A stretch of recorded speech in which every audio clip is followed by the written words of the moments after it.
Lisa Sanchez, how are you? I'm good. So glad to be here, Matt. So glad you're here. Cheers to you. Thanks for the hot the coffee. cup of Joe. God bless Cheers, it, man. salute. Yum. Oh, it tastes really good today too. I got up early today to rip out. I had 3 interviews that went out this morning, and obviously had to get up early and produce them. And man, the coffee, just from the second it hit my lips, I was like, "Oh, it's happening today! Oh, here we go, turbocharged." Yeah. So look, you are running for city council of the city of Boise again because you're a former city council person. This will be my third campaign, and I moved back to District 6. Which is the north end, northwest Boise. Collectively, cumulatively, I've lived in the north end 17 years.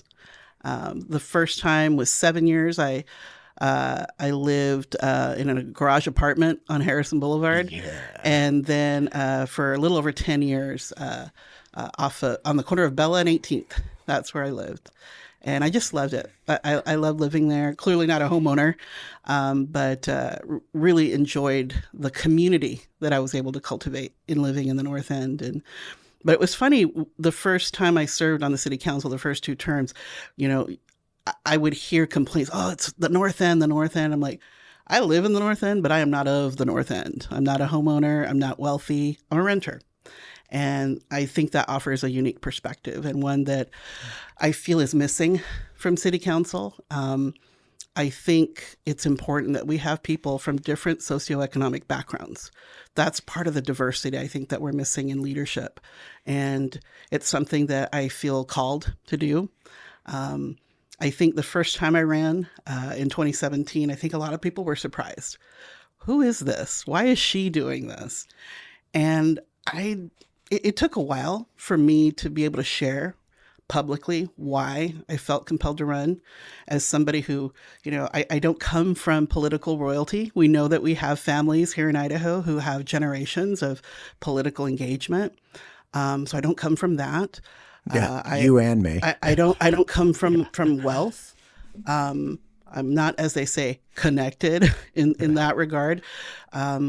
But I have a very strong faith. I was raised Catholic, and I grew up in a family where it wasn't about the ritual. It was about, do you act out your faith? And so I would say being raised by a mother who led her life in terms of the book of Matthew, and I don't know if you're a person of faith or if you're Christian, but, basically the book of Matthew is Jesus saying, when I was thirsty, you didn't give me anything to drink. When I was hungry, you did not feed me.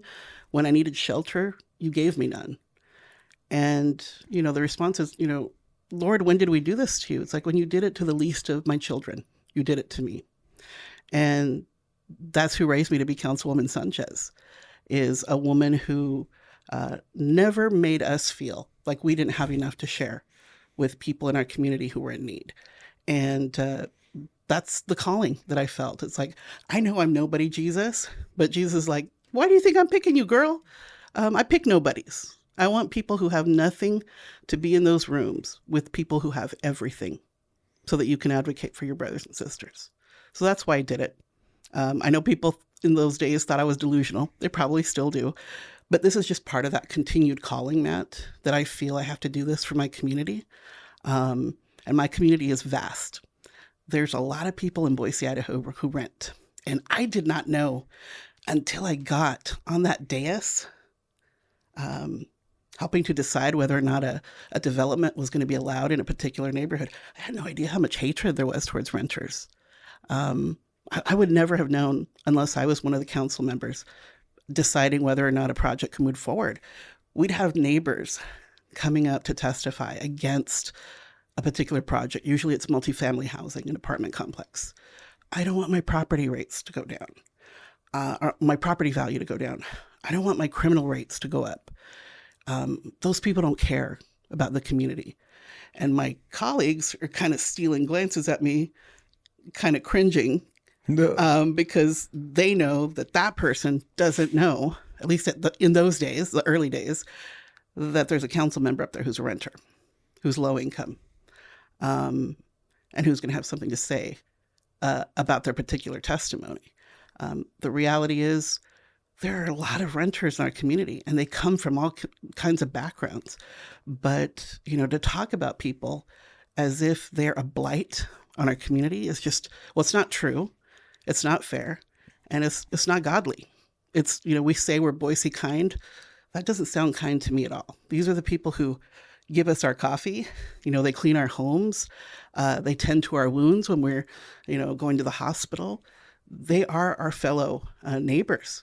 And to be talking about them that way as a justification as to why you don't want them living in your neighborhood, these days I can relate to that feeling. Recently we had the SCOTUS decision that says, if somebody sees me out and about at Home Depot speaking Spanish, I'm vulnerable to getting picked up by ICE. Me, a U.S. citizen. What's that Supreme Court decision? It just came out. What I must have missed this. What is it specifically? It's major, Matt. I would look into it. Basically, it says that ICE can, if they suspect you of being undocumented, they can pick you up based on you, quote unquote, looking Latino, speaking Spanish, and you happen to be working in a place where low-wage workers work. That doesn't sound very American to me. And that's the reality of what is happening in our community. So I have to admit, that's also why I feel compelled to run. I think it's damaging to our community when we don't have a good representation of who comprises our community. Clearly, there's not enough people in those decision-making roles to say, no, that is wrong. That is un-American. We can't treat our people that way. Basically, to be scooped up, taken away from your family, prevented from like you said, you had work to do today. You're imagine somebody just coming and scooping you up from your family, and your family's got to figure out what to do, and you're an American citizen. But I got to tell you, Matt, you look like some of my cousins. You better not be speaking Spanish at Home Depot. They might scoop you up. And then your wife and your 3 sons have to figure out, well, what do we do? Where is Dad? Dad's an American. Why'd they do this to him? That is what's happening in our country right now. And so maybe little old me running for Boise City Council for the 3rd time isn't going to address that larger issue. But it is a small contribution to our community that says we need to broaden our idea of who is an American. And we also need to broaden and deepen our idea of what do we do when we see our fellow brothers and sisters being mistreated, in this case by the government. We got to stand up. And I do it with this, not with a gun. I firmly believe this is the only thing that this world will allow me to open carry is my grandmother's rolling pin. But the reason I refer to this little stick is, I think back to when my grandfather was working in the fields and this hoe handle broke on him. He could have responded to the situation so many different ways. He could have cursed his bad luck, like, shoot, now what am I going to do? How am I going to feed my family? I need this implement so I can work, take care of my wife and my kids. But instead, my beautiful grandfather, Roque Espinosa, looked at this broken piece of wood and said to himself, pues eso todavía sirve? I can still use this. And what's he do? He trims it down, sands it, oils it, gives it to his old lady, my grandmother. Mira vieja, para que nos hagas unas tortillas. Here, old lady, so you can make us some tortillas. And my grandmother was grateful for it. She made tortillas for us for decades with this little broken piece of wood. And when my family moved to Idaho, to Burley, October 27th, 1982, and no one would hire my mom because my mom was a Black Mexican-American Texan with no education. We did go on public assistance for a while. Hey, hang on. Oh, sure. I don't mean to interrupt you. Sure. You're doing the peacock hair. You gotta, if you push them sister. forward, your hair gets pulled up. Yeah. It was great. There you go. Perfect. Okay, Perfect. good. I'm just looking out for you. Thank you. You're welcome. Bless you. But yeah, we moved to Burley in the early 80s. No one would hire my mom. She had no choice. We had to go on welfare for a minute. And thank goodness the caseworker was so nice because my mom was mortified. You know, we moved from Buckeye, Arizona, where my mom had worked up to 100 hours a week. She worked for a community action program, federally funded community action program, helping other people fill out welfare forms. And then from 5:30 to 2 in the morning, she's working at a convenience store and then cleaning houses on the weekends, 100 hours a week. Then there's a change in administration. Funding is removed from that federal program my mom worked for. And so we moved to Idaho, you know, where we had family to see, you know, maybe there's more opportunities there. No, because nobody knows her. They don't know what a hard worker she is. All they see is this Black lady with these 2 little kids and this elderly mother. She doesn't even have a high school diploma. And so reluctantly, we went on welfare.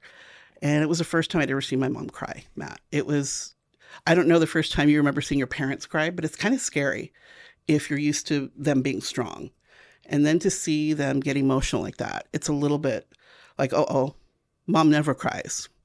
And so she's crying in this health and welfare office in Burley. But the caseworker was so nice, Matt. And she goes, Janie, how old were you when you started working? And my mom said, I was 7 when I started working in the fields. She goes, well, Janie, you're 40 now. That means you've been paying into this system for a long time, much sooner than you ever should have. This is your money, and you need your money back for a minute till you get back on your feet. And I don't think it's going to take you that long. So there's no reason to cry. There should be no shame in this. And it's true. I mean, for the first time in I don't know how many years, Matt, my mother was able to sleep 8 hours.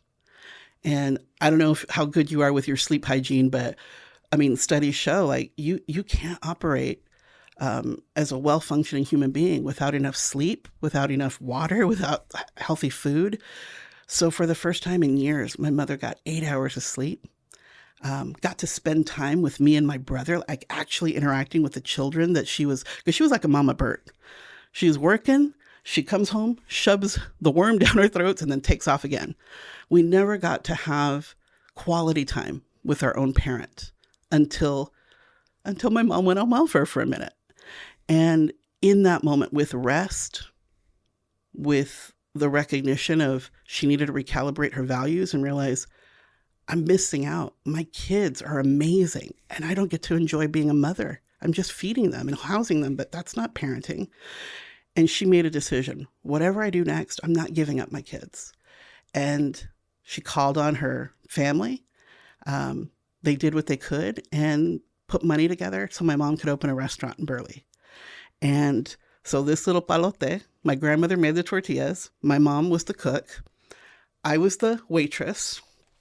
And my 4-year-old baby brother was the busboy.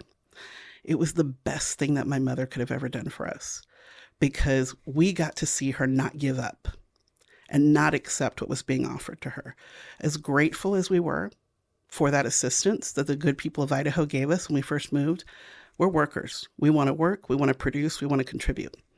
And that was where I learned how to run for office. I didn't know it at the time, but that's where I learned not to be shy and to go up to complete strangers with my smile and these dimples that Jesus gave me and work them. Work these dimples, girl.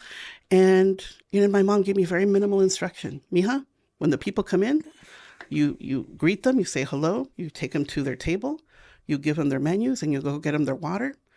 You give them a minute to see what they want. You write what they want on the little piece of paper, and you give it to mama. That's it. That was the only instruction I got. She left it to me to figure out, oh, so if I read their body language and I realize that when they're leaned in, talking real intense, that's not the time to ask them if they like their enchiladas or when their mouths are full. Or there are people who they're lonely. They're going to come here every week and they're going to love it that I remember their standing order. And they're going to want me to hang out and talk to them. And I'm going to get really good tips from that person. My mom showed me how to be an elected official by showing me how to be a good waitress. And that's why I have a very soft spot in my heart for anybody who decides to chart their own path. Because I know that in my mom's case, that was not what was being offered to us in Burley. What was being offered was welfare. She wanted a job, but they weren't offering her a job. And so the way I look at it, Matt. Do you want to switch headphones, by the way? I would love it. Okay, I would love it. I'm sorry to interrupt. Yeah. That's okay. But yeah, I mean, of course, once I got on the city council, I had no idea how I got there.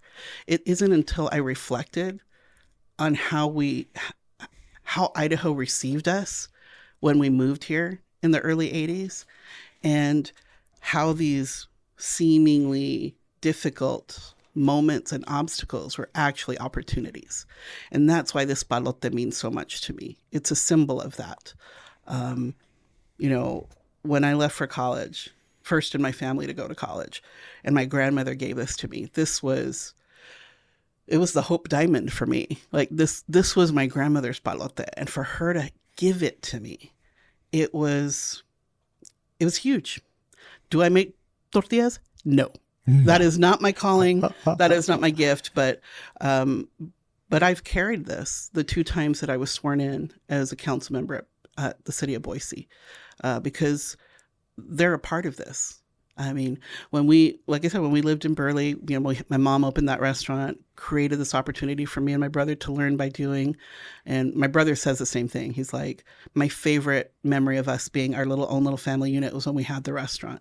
My brother's a project manager for Hayden Homes and lives in Twin. And we both credit my mother making that very brave, bold decision to chart her own path, to bet on herself as the reason why my brother and I are able to do what we do. And I'm kind of getting him into politics too. So you might want to interview somebody else. Where does he live? What does he lives do? in Twin. Gotcha. I think, is he ahead of the Magic Valley Builders Association PAC? I'm not sure. Maybe. But I would love to introduce you to my brother. But we both credit, our mom making that bold decision. I mean, think about the leap you have to make when you enter a community, hoping that you can provide for your family, and all that's being offered to you is assistance, and there's nothing wrong with that. That's beautiful. But when you want to contribute, and they're saying no, we'll take care of you, but we do not want what you're offering, and just the courage that it takes to go. You're making a mistake. You're making a mistake, but thank you for considering it. You're not going to hire me. I'm going to hire me. And I don't know if that's the same kind of thinking that you had in the path that you've chosen for yourself, Matt, but there's something very thrilling about that decision when the world's telling you are not worthy. For you to go, but I am worthy. It's too bad you don't see that in me. I guess I'm going to have to make you some enchiladas to convince you otherwise. Mm-hmm. And that's how my mom did it. And just watching my mom navigate a world that wasn't built for her, and to do it with so much grace and generosity and compassion.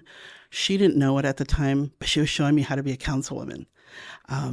We rented this little house, this 2-bedroom house in Burley, and it had a detached garage. My mom made the decision that when we moved in there, she, my brother, and my grandmother would all sleep in the same bedroom, the master bedroom, so that I could have my own room. And I'm ashamed to admit it wasn't until probably about 15 years ago that it dawned on me that was a sacrifice that my family made for me, because my mom didn't make a big deal about it. My brother didn't make a big deal about it. My grandmother didn't make a big deal about it. Nobody rubbed it in my face that you're the only one who gets your own room. I've talked about it with my brother since then. He goes, sis, that's what you do when you love somebody. I look back on it now. It's the first time that people invested in me.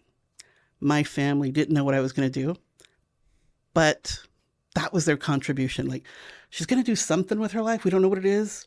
But she needs a place of her own where she can rest and study in peace, because she's going to school. She goes to her after-school job.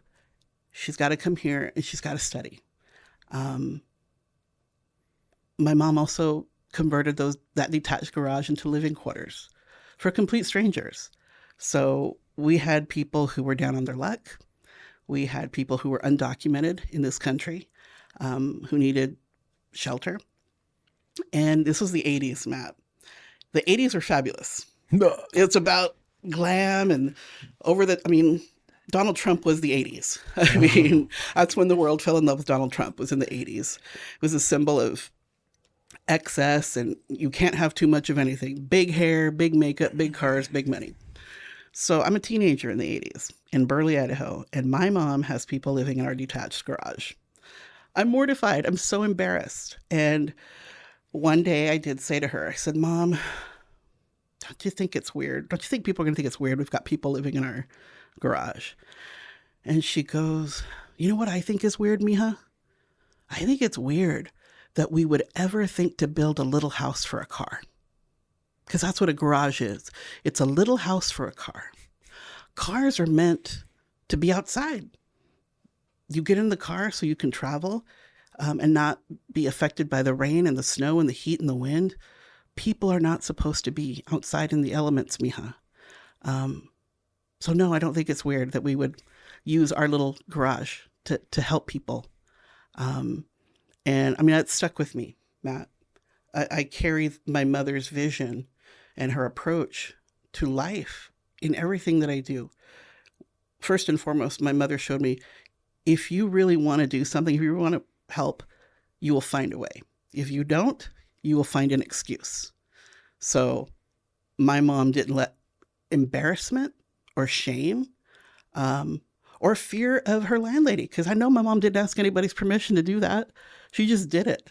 I mean, and you and I live in a community now where, you know, people worry about the color that you paint your house, right? You can get in trouble for painting your house the color that the HOA doesn't like, you know? So imagine the courage it took for my mom to go, I rent this place. If I want to have people in my garage, I'm going to have people in my garage. And that's what it was like growing up in a home where somebody only saw that they had enough to share with the community. So even though I too didn't get trained to be an elected official, I didn't get trained to be a candidate for office. I was, though, by the best kind of person, a regular person who knew what it was like to suffer. That is something I see that we're missing in public service, in our elected officials.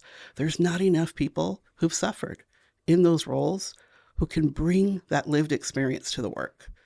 People who've suffered can see the possibility. The reality is we shouldn't have anybody homeless in Boise, Idaho. There's enough people in Boise, Idaho with beautiful garages that they could be letting those people live in there. How do I know that? Because my mom did it in Burley, Idaho. We're the ones who should be ashamed. If we have enough to share, we should share. But we care more about aesthetics, right? We care more about how we look or how it looks. I think it looks pretty bad on all of us that anybody goes without housing with all the riches that we have. So if there's any criticism about Boise, that would be a fair one. But it's not just the government, it's all the people. My mother was an executive director of a nonprofit. She wasn't even educated. What she was a good Christian woman who lived out her faith. It's like, no, this is not about, saying the right prayers or going to the right meeting. It's, are you living out your creed?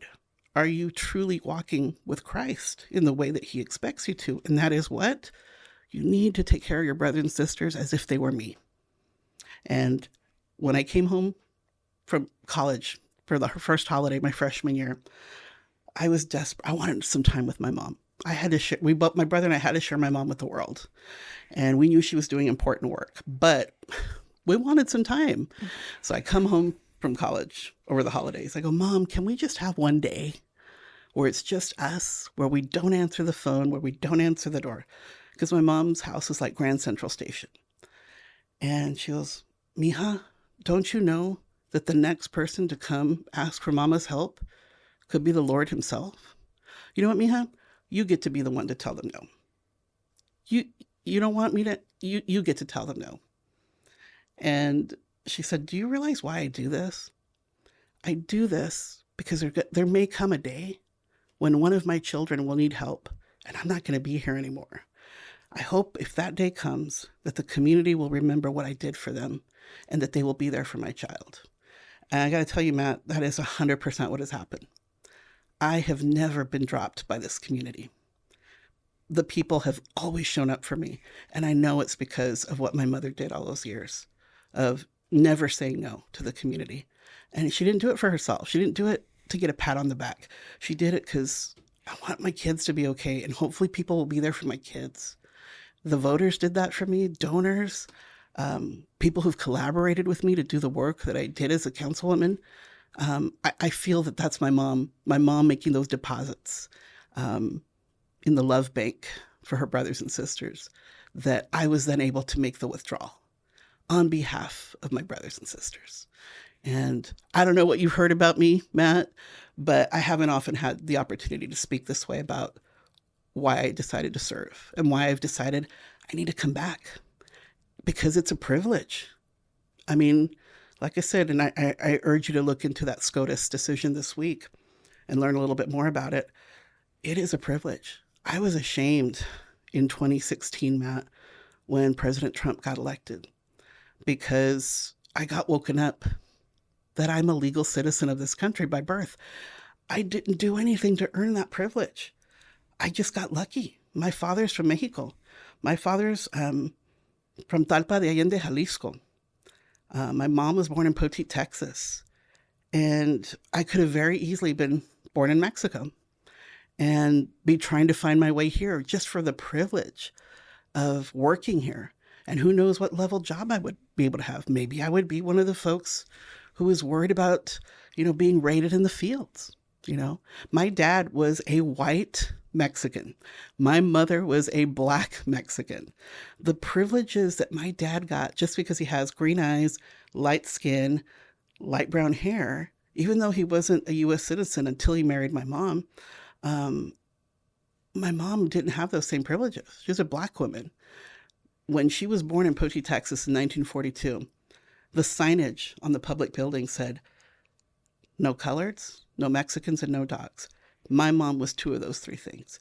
Even as a U.S. citizen by birth, she had less rights than my dad because he looked, quote unquote, like an American, like a white American. So even when I was born, Matt, I almost didn't go home with my mom. I was born in Phoenix, Arizona. Thankfully, my grandparents were with her when she had me. And so they told her, you had a girl. Because I think that kind of did things a little different back in the day. And so she had me by C-section. So she didn't know till her parents told her. Tuviste una niña. Güera, güera, güera. You had a little girl. She is fair, fair, fair skinned. And because she was ill when she had me, it took a little while for her to actually be able to hold me. And she said the nurse came and just, honey, are you ready to see your baby? Yes, please. So the lady brings a bassinet, says, I'll be right back. And she notices, that's a blue blanket. I don't think that's my baby. The lady comes back. Well, honey, aren't you going to feed your baby? My parents told me I had a girl. Well, honey, you've been out of it for a little while. No, my parents said I had a girl. And so I have these little bassinet cards, Matt, where you can clearly see it's crossed off boy. On the other corner, they write girl. Another bassinet card, you can clearly see where they have a capital M, lowercase ALE, and then they put an FE in front of it. I almost didn't go home with my own mother because compared to her, I was white. And we have enough images on social media that we know that a black woman can give birth to a baby who has lighter skin than she does. But the reality is the color of my skin, my father's skin, my mother's skin has been a factor in the way that we have been able to move through this world. And it's not about hurt feelings. It's about, can you imagine you've got 3 little boys? Can you imagine if for some reason you weren't present when your wife gave birth to one of your children and was depending on the system to bring her actual baby? I don't know where you were when your wife gave birth, but and I've never given birth, but from what I've seen, it's a very intense experience. So imagine not even just to be able to relax and focus on feeling better and being there for your child, but you have to stay vigilant to make sure that you actually get your child. And then you have to have the courage to speak up to the powers that be and say, you've made a mistake, and insist. We've heard stories. People do get switched at birth. Their mistakes happen. And so I think about all of that. I bring that with me to the work. But yeah, a big part of why I ran for office the first time was because I realized I had not really filled out and taken full advantage of what it means to be a U.S. citizen. We get to run for office, Matt. I think everybody should run for office. Don't think of it in terms of the outcome, because I would have been 100% delusional if I thought I was going to win my first election.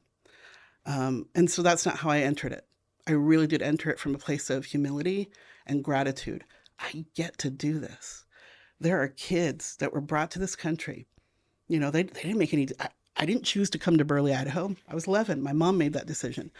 There are babies whose parents brought them to this country. They didn't consult them. They have no say in it. They're raised in this country. They don't speak Spanish. They've never been to Mexico. They're going to school with your kids. They have no idea until it's time, until they want to pursue scholarships, until they want to go to college. Oh, so I can't because I don't have papers? And they can never cross on yellow? They can never get in trouble because that means you're now you're deported? I was so ashamed, Matt. I'm like, no. I have to take full advantage of this gift that Jesus gave me to be born to Janie Ortiz and Luis Raul Sanchez Garcia in Phoenix, Arizona on April 17th, 1971. I have not worn out this U.S. citizenship. I need to. It needs to be in tatters by the time I get to my grave. So that's a big part of it as well.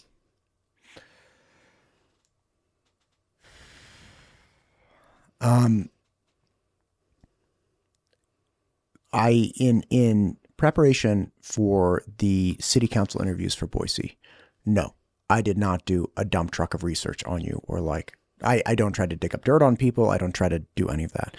And I don't even I would just say, when I ask people, because again, I don't live in Boise, and I said, hey, I'm going to be interviewing city council people. One person who is absolutely a resident of Boise said, look, there's a lot of discussion around the United States about the proper role of local government. And we saw this play out in New York city elections recently, where people running for office were articulating a desire to engage in international relations. And one person was like, I'm going to focus on the people of New York, right? Like, these are my people. These are my issues. And the person I was speaking with said, look, ask the candidates if it comes up. Ask the candidates, what's the obligation for Boise to address, national and world issues and problems, and what's the obligation to focus on actually addressing things of this area, because we have pragmatic problems here, right? We have problems with traffic. We have problems with, license plate readers. We have problems with, electric scooters. We have things, open spaces. What do you feel is your obligation or your focus as a city council person to address the broader national and world problems versus, let's talk about, how to address the on-demand transportation in the city? Well, you've heard me talk a little bit about my ethnic background, my race, the racial composition of the family that I come from. But at the end of the day, one of the biggest parts of my identity is that I'm a single woman, and I'm 54. I would love for Boise, Idaho to be the place that I call home forever. But pull the microphone a little bit closer. There you go. But it needs to work for me as I age. I'm a type 2 diabetic. There's probably going to come a day when I'm not going to be able to legally drive. And I still want to be an active, engaged member of my community. So I'm going to need the transportation system to work for me. The way it is now, the people who use our public transportation system are either people who absolutely have no other choice. They have to use it. Or people who have the privilege because it's part of their value system and they don't have to be anywhere right away.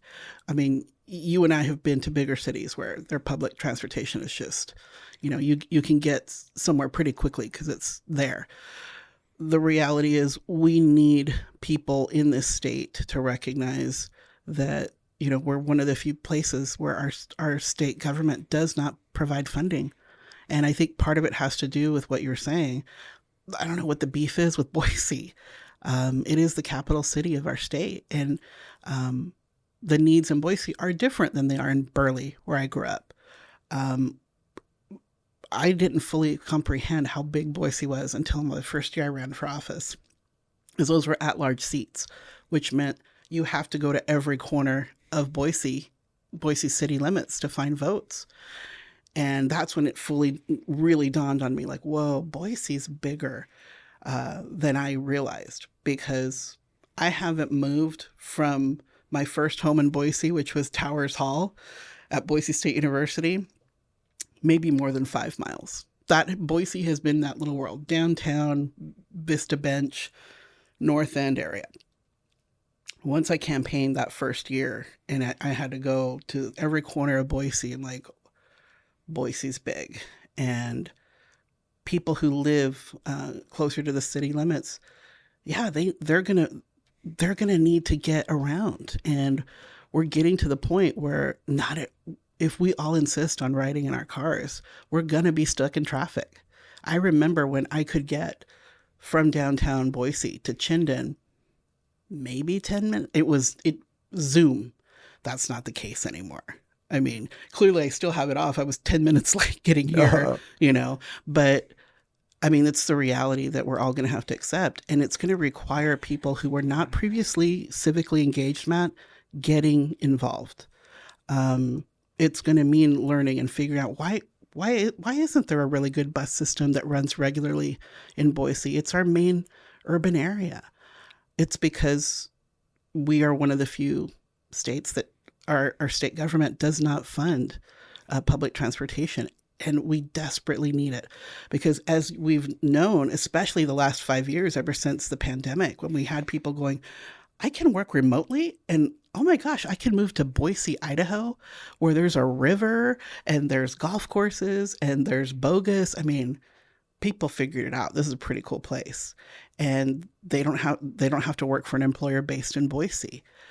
Well, we're going to get more people like that coming out here, and they're going to start expecting things. But gosh, if they have political sway, we're going to need them to direct it to the state house, because that's a big part of it. Is we're trying to meet the needs of a growing community without the same level of support that other states have. Other states have gotten it. They need to invest in that infrastructure and in that public transportation. We can't just fold our arms and decide, well, we don't want people moving here. Tough. People are moving here. There's no law preventing them from moving here. So we have to accept that and actually be good stewards of the money. I mean, that's something that I think has been very sad, is we have people in Idaho who pay their taxes, which is wonderful. And the Idaho State Tax Commission is very good about collecting that money. But that money needs to be put into action. We need to see something for the effort that our citizens, our taxpayers, that money should not just be held in perpetuity doing nothing. It needs to be working for the community. When you talk about the state stepping up and helping fund public transit in the Treasure Valley. And thank you for saying Treasure Valley, because the city of Boise has an unfair. The city of Boise has been funding Valley Regional Transit. It should not just be. It's a Valley Regional Transit, but the city of Boise has been the one primarily funding it, and we need other communities in the Treasure Valley to contribute to that, because that's part of the discussion too, Matt.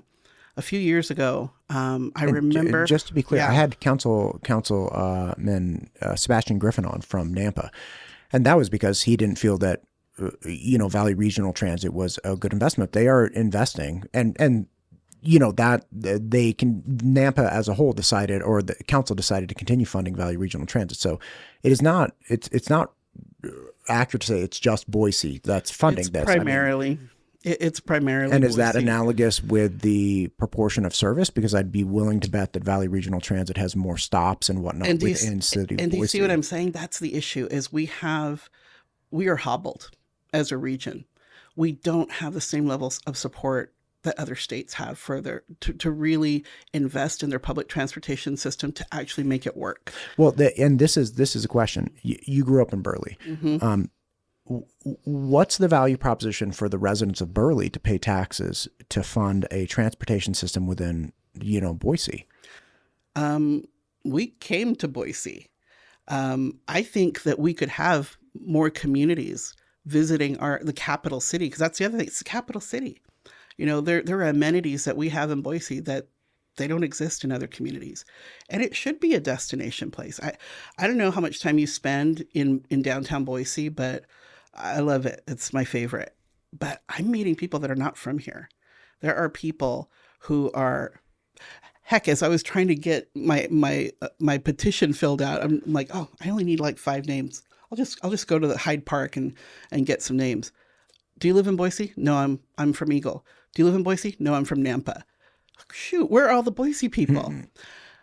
People come to Boise as a destination, including residents from other parts of the state, other parts of the Treasure Valley. So I think we need to be thinking broader, and we need to be thinking that as the capital city, it belongs to the entire state. And I know that I probably would have, as a teenager, probably would have come up to Boise even more if I knew I didn't have to depend on my best friend's big sister to drive around every place. I think there's some communities in other states where I think young people have a lot more freedom because the transportation system is more robust. It's more efficient. I think that's how we need to be thinking. It's like, what do we get when we all invest in? I mean, like I said, to me, the city of Boise, that we were talking about it earlier. Why do other communities care about Boise? It's the capital city. It belongs to them as well. It's not just some other place. They feel a sense of ownership over Boise, and maybe they should. And it's a destination, And you would prefer a state level tax as opposed to presenting like a local option tax where the city of Boise pays for the things that city of Boise gets. I think we need to be thinking and being realistic about who benefits. I don't think if we start parsing out, well, who gets this and who does that, that's not realistic. It's not just Boiseans who want to use the transportation system. It's visitors to the capital city, including folks from other parts of Idaho, including people from out of state. I think an investment in the capital city benefits everyone. Like I said, I know for myself, I think I would have spent more time in Boise, and my family probably would have felt that it would have been a safer experience for me if they knew that there was a public transportation system that I could make use of and wouldn't have to depend on a person to follow through and would be my one touch point. I think having a good public transportation system not only serves the people who live there, but it also attracts people to our community. I mean, we want to be a destination. We already have been. Imagine what we could be if we had the amenities, if we had the services that people need to enjoy those amenities. When sticking on transportation, there's a big... But yes, local option tax every day, all day. Gotcha. Would love that. There's a big conversation about the problems as they relate to the on-demand electronic scooters, right? That these are, obviously it's great to know. It's like, oh, I can just walk out of any building and there's, like a scooter within a block. And I can jump on the scooter and, get where I need to go. Super cool. I've never done one. They look super fun. I'm horrified of like cracking my head. So I'm like, let's not do that. But the question is, I think that's wise. Yeah. Thank you. Appreciate that. But really the question is, look, what do we do, or what does Boise do with these scooters? Because although philosophically or like in principle, yeah, they're great, but you also have them all over the place. They're blocking, sidewalks. People drive them reckless. Like the number of times I've seen somebody going down the wrong side of the street at like 20 miles an hour with somebody on the back, neither of them with a helmet on, and then they make like an unprotected left turn. It's like, oh my God, like this is, it's a lot. So like, what do we do about that? Well, and I think you can't separate that transportation tool from our earlier discussion about other transportation options. I think that's what those scooters are filling in. Certainly, I have seen the kids who probably should not be on those scooters.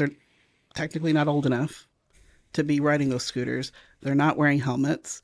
They're double riding. I mean, yeah, I'm not a mom, but I care about the kids in our community. And yeah, I have shaken my head at some of the things I've seen and some of the folks who I've seen riding those scooters. But I also know that there are people in our community that they're trying to use what is available to get around, whether it's to work, um, or just to get out and about. I think it's filling in a gap. And I think that what you're saying about the danger, I agree 100%.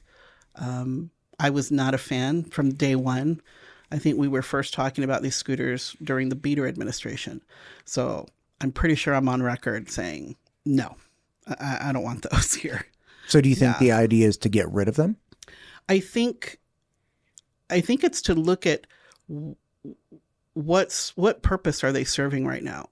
And I think people being concerned about the dangers, because it's not just the person on the scooter, right? It's the person that they run into.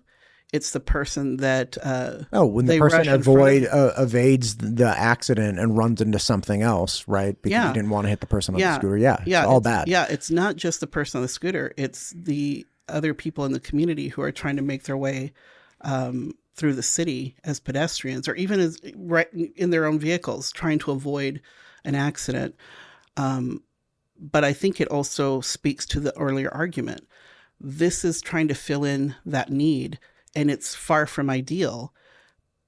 Maybe the argument can be made if we do not make some real investments in a safe transportation system, this is what we're left with. And it is far from ideal. I am not a fan. I think it's too dangerous. I said that back in 2018. I think it was 2018 or 2019, I think, when it first came before the city. So I've been on record as being against them. And a lot of it is what you're also saying about they're everywhere, even when they're not being used. They're in the way. Members of our community who use wheelchairs to get around, and they need to have access to sidewalks where they can safely get around. They have shown examples of, like, God, here they are blocking the way. So there's a lot that I don't like about them, but I also know that this is unfortunately what we're left with. And again, discounting the recreational part, because, we've seen that there's some people, it's just fun for them. Yeah, but it looks fantastic. But until it's terrifying. Yeah, but there are people, as we know, who are using it as part of their transportation plan. I was driving up Cole last night, and this one did make me smile. So this is a little boy wearing his football gear, including his helmet and his little backpack, and he's on the scooter crossing the street. And I thought, that's about the only way I'd like to see that is a kid fully, enclosed in pads and a helmet. But every other one I've seen, it's going way too fast, with clearly children who are not within the proper age range to be using the scooter. So to me, that's what I see. You want to be able to just paint it with the same brush and go, oh, these are so unsafe for everybody. And also I have to admit that I see adults using them, and they're probably trying to get to work, with the issues that we're facing these days of people trying to save money in every way they can, doubling up in housing. Maybe they're finding other ways to get around and not using the car, so they don't have to pay insurance, so they don't have to put gas, they don't have to pay for maintenance, and they're going to use these little scooters. These are all conversations that we need to have the public be a part of. I remember when we first unveiled the scooters, I made a point when I'd see people, I'd go up in my little Facebook Live, and it's like, so tell me, what got you on the scooters? They were visitors. They were visiting from out of state, and they said, this is a wonderful way for us to see your city. We just hop on one of these, and because again, the buses, they're not there yet. Our bus transportation isn't there yet, including for our visitors. And so I'm like, okay.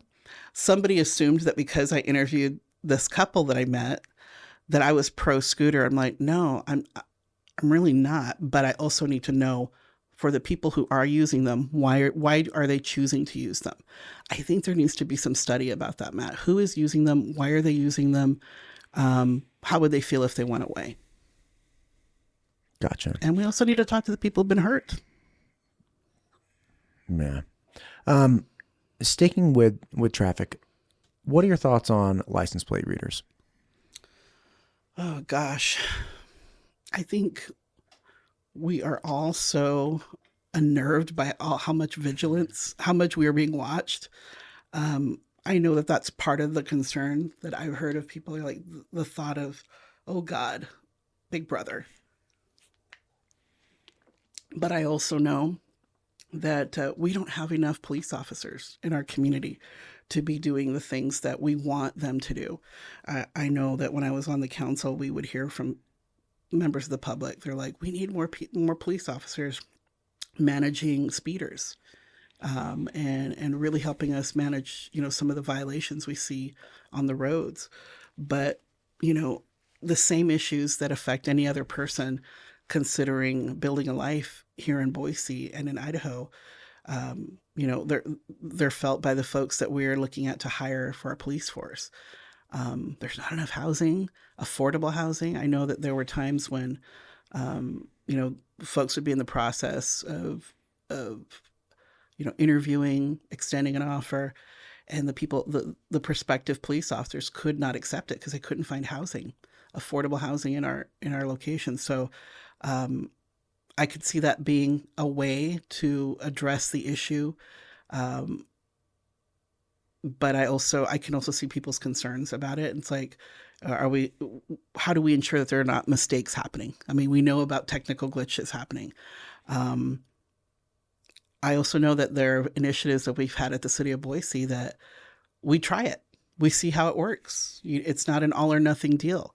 We try it for 6 months, see how it works, revisit it. If it's something that we think we want to try out for longer, we do that.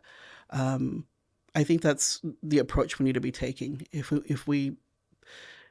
we're having a gap in services because of the other issues that we're facing in our community, and we're hearing from our community, we need to take care of our roads. We need to make sure that people are following the law. And if we don't have enough men and women in uniform doing that work, then let's lean on technology and see what it can do for us. So I would be for a pilot if we want to try a pilot program, see how it works, and then go from there. For sure, getting feedback from the community. And if there's any glitches that sometimes you don't know until you try it, sure. But I totally understand why some people are concerned.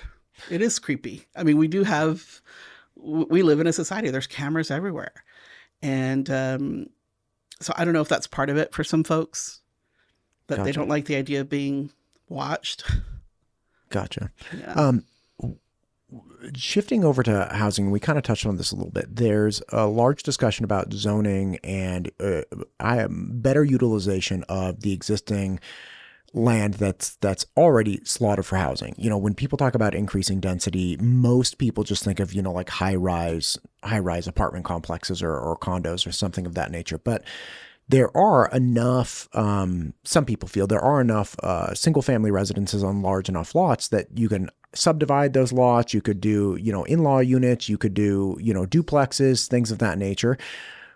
What do you think of about checking out the zoning codes and ordinances and whatnot, and figuring out ways to incentivize or make it more streamlined for people to either subdivide or make duplexes or build ADUs in a streamlined manner that brings down the cost and allows more people to engage in that type of construction more affordably, and again, utilize that mechanism to increase housing.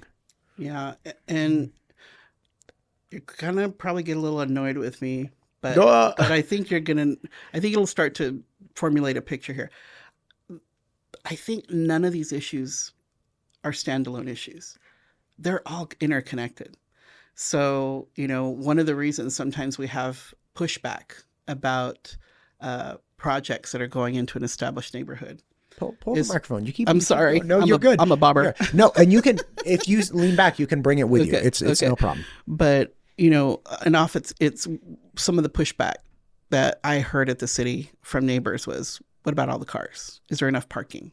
Right. Are they going to be taking up all the parking? And so you see how the public transportation comes into play. Right now, my observation with this newer generations, they don't have that same allegiance to being car owners. This newer generation, for different reasons, they want a better public transportation system. And so if we have that, then this density that we all say we want, and I think it's a great idea, that's part of it too. So in talking about like State Street, there's talk about that being, let's see if I can get the acronym, lots of acronyms in this world. I think it's transportation oriented developments. And so that is, you are targeting a certain part of the city, a street like State Street, to put in housing that is dense, but you're also beefing up the public transportation so that you can address some of those concerns of the existing neighbors who are like, I don't want to not be able to park in front of my house anymore because there's this, new multifamily housing, even though it might be relatively small. But if you've got maybe 2 people per unit, they've each got a car, like, come on. So do you see how these things are interconnected? And it's important that we talk about them that way, because you pull one thread here, it's unraveling the sweater over here. And that's why I think, Matt, something that we need to revisit. And I wish I could remember the year. I was on city council from 2018 to 2022. I believe it may have been during the Beater administration. I remember Diana Laciando was an Ada County commissioner at the time. We had this regional meeting. It was wonderful. And so we had mayors from Star and Eagle, Nampa, Colorado. It was really cool, where these conversations could happen so that we recognize that whether we like it or not, we're brothers and sisters, we're neighbors, we're not these standalone units. What happens here is going to affect what happens over there.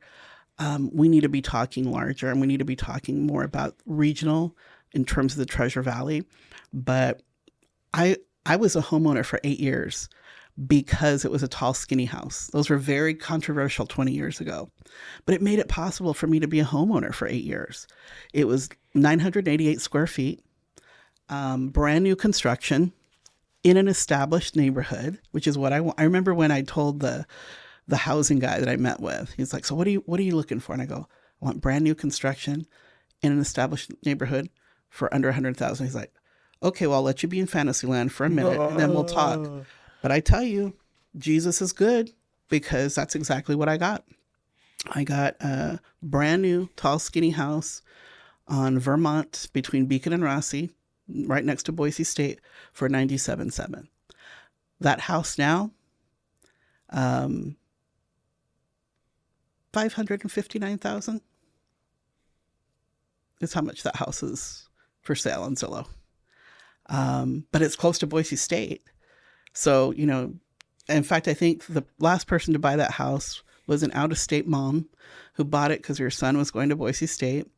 And then he transferred. So she, all that, she bought the house, she remodeled it, and it's kind of sat there because, yeah, it's been completely gutted, remodeled, close proximity to the university, close proximity to the bus line, but it's still 988 square feet. And so no sale yet. But I personally know the value of those of houses that are smaller in square footage, that can provide somebody an opportunity to be a homeowner if they want to be, and just enjoy the amenities that come with being in a house per se. Not everybody wants to live in an apartment. I don't. It's not for me. I like to have a little bit more of that house feel. And then there are those who it's not a big deal for them. They're fine living in an apartment complex. But I am all for those ADUs. I am all for the tiny houses. They actually did a tall, skinny house ordinance back in the day. And in fact, I remember former council president Elaine Clegg saying, Lisa, I think we took a picture of your house. It's on the cover of the ordinance. And she dug it up. She goes, look, is that your house? I'm like, yep, that's my house. So no, I think using our imaginations and finding different ways for people to get into housing, I think we should embrace it. And like I said, I am unique in that I saw what is possible because my mother was visionary, was not embarrassed, didn't have ego about things. You know, if my mother could see that a garage is really a tiny house that we built for a car and it can be repurposed for a human being, I mean, I call that visionary. I call this is what we're capable of doing if we let our egos go and we start recalibrating our values, Matt. At the end of the day, we need to provide housing for our people at every level. And we need to encourage the people in our city to be imaginative of what they can offer, because the government can't do everything and it shouldn't do everything. Like I said, I looked to my mother who didn't have a mandate. She didn't have a salary. What she had was a recognition. I have more than others. I'm going to share what I have. And if there's anything I know about us as Americans, we love our empty space. There's nothing wrong with that. But do we love it to the degree that we're not going to make sure that our brothers and sisters are sheltered from the elements and not having to live in their cars, not having to live in a shelter? I think that it's possible. And I think that we have enough creative minds in our community that can come up with different ways of providing that housing. Lisa, I was ill prepared for this. You have taken me on a journey. We're running short on time. Is there anything else you'd like to say here at the end? My first few runs for city council were very much about the work in front of me. Yeah. This time it's a little bit different. One of the things I've come away with is just that I think it's important we have empathy in leadership. And I don't think you can have empathy unless you've suffered, unless you can relate to the people in your community who are suffering now. And it's nothing against my former colleagues on the city council or Mayor McLean. It's just a fact.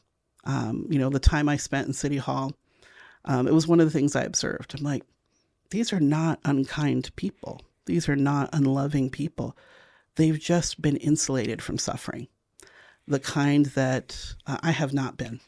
I know what it's like to not know what bill to pay, because you got to weigh, should I pay the light bill or should I put gas in the car so I can get to work? If they've ever had that experience, it was a long time ago. That's not how it is for me. And just like my mom many years ago had to decide, do I leave my community in pursuit of other opportunities in another state? I think we have a lot of people in our community who are weighing those options. Do they stay or do they take their skills and talents elsewhere? I hesitate to do that, Matt, because this community has invested so much in me as a leader. And one moment that I would like to share with you, because it is my testimony. 30 years ago, I found myself, going to school at Boise State, piecing together a living like 2 or 3 jobs, like one does. And I knew I was doing the right thing. I was supposed to be going to school, getting my degree, but I was running out of steam. Because I'd get to the end of the month, Matt, and I'd have $5 to go crazy with, And, you kind of get worn out, when you're struggling like that.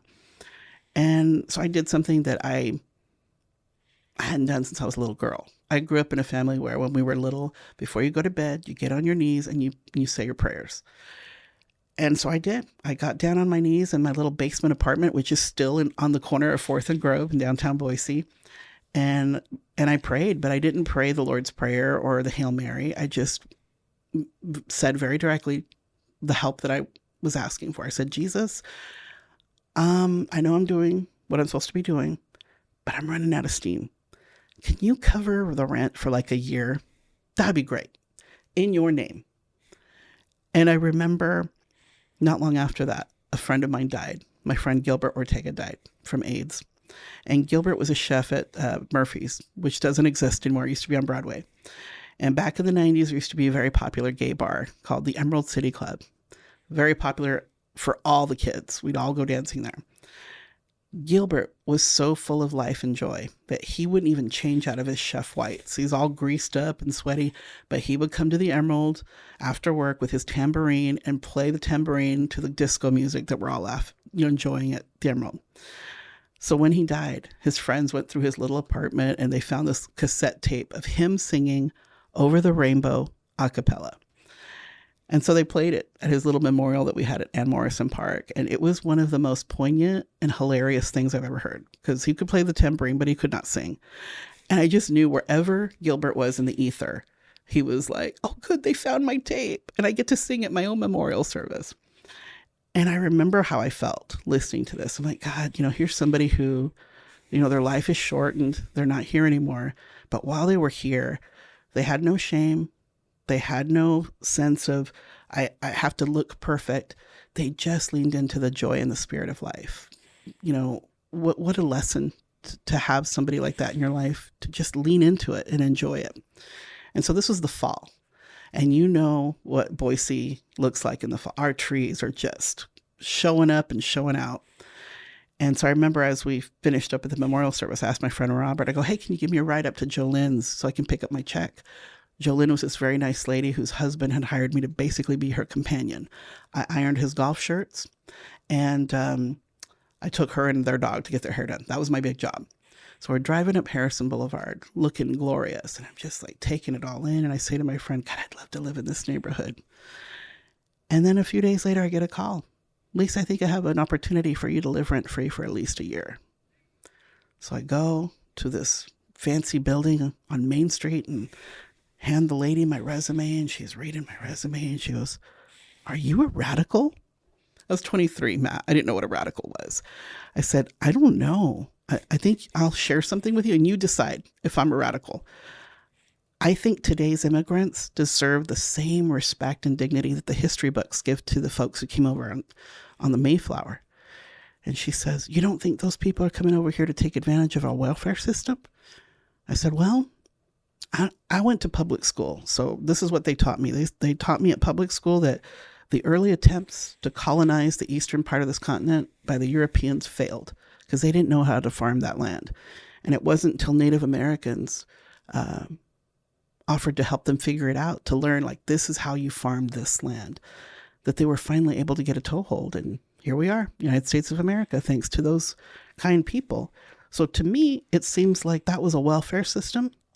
And it seems like since the earliest days of this country's formation, that is the American way, that we welcome the newcomer to this land and we offer them compassion, generosity, and grace. But let me tell you this. If you let me move into your beautiful home, I promise that if you leave town, you don't have to worry about me burning my bra on your front lawn. Oh my gosh, Matt. What? Yes. No. 23. Listen. 23 years old. Oh my God. I was so angry at myself, Matt, when I walked out. I'm like, what did you just do?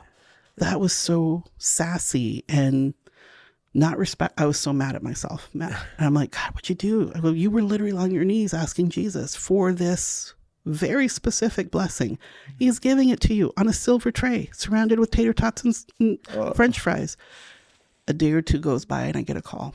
Very nice lady. She's like, I really enjoyed our conversation. I'm like, oh, here it is. She was the last person to live in that garage apartment. She goes, it's the old nanny's quarters. She goes, I grew up in that house. And that was where the nanny lived. She goes, but the last person to live in that apartment was my daughter. And she's a smoker and she has a cat. So give me a day or two to get the carpets and the drapes clean and you can move in. Matt, I lived on Harrison Boulevard as Gay Simplot's full-time house sitter for 7 years. And during those 7 years, I did whatever I wanted. I did stand-up comedy. I acted in local theater. I was an instructor for Idaho Theater for Youth. I was a writer in residence for the Log Cabin Literary Center. I was a paralegal for the Idaho Volunteer Lawyers. I did anything and everything I wanted to. I just pursued my interest. At the time, I didn't know I was preparing to run for office someday. And I remember in 2020, I met a new neighbor and, came over to help me with something. And I said, oh, thanks for your help. I go, my name's Lisa. And he goes, oh, my name's John. I go, John. He goes, John Otter. I go, Otter? He goes, yeah, Otter. And I burst into tears. And I said, your mom changed my life. Because she offered me housing for 7 years, I was able to have all these different experiences that I never would have been able to have without her investment in me. And I don't know that I ever did a good enough job of thanking her. Would you please let her know how grateful I am? I go, because I didn't know it at the time. It was getting me ready to run for office someday and serve on the Boise City Council. And John was so generous and gracious. He said, and you're doing an excellent job, Lisa. And I was very proud that a year later, he donated a full maximum amount of $1,000 to my campaign. And I share that with you, Matt, because yes, she gave me that very generous gift of housing for 7 years. But now at 54 years old, as I live in a country that is looking to people like me with suspicion, not as fellow Americans, as enemies of this country, the biggest gift that Gay Simplot gave me was acknowledgement that it's okay for me to be myself, for me to be true, authentic, not trying to work an angle, not trying to charm my way. She accepted me for who I was. And that's the key, is we have to continue to be who God made us to be, not try to whittle away what some may perceive as the rough edges. He made us this way. And that's all I want to do, is I want to bring every part of me, this part of me, the part of me that takes the broken parts and sees the value in it, to the work at City Hall. Lisa, I appreciate you. I appreciate what you're doing for Boise. Good luck with your campaign.